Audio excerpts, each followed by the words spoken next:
Zovem se Anamarija Budimir, imam 19 godina i bavim se pisanjem.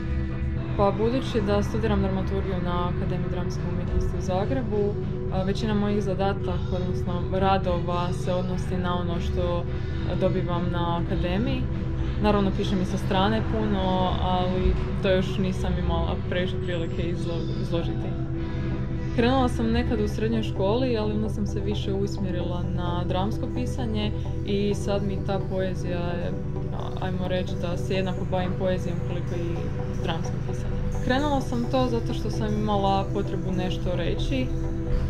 Rekla bi da mi je to, da je to za mene primarno, a tek onda za druge, ajmo reći.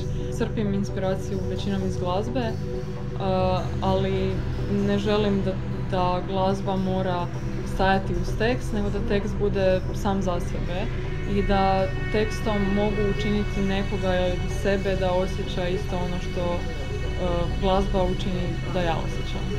Ja mislim da puno toga nedostaje Požegi, ali evo, meni kao mladom autoru mislim da bi jako koristilo kad bi postojale neke književne večeri poezije, javna čitanja bilo kakva, da ja vidim kako drugi ljudi reagiraju na to što ja pišem, odnosno na moje tekstove, a onda zatim i da čujem, upoznam druge autore i upoznam se s njima razmjenim mišljenja.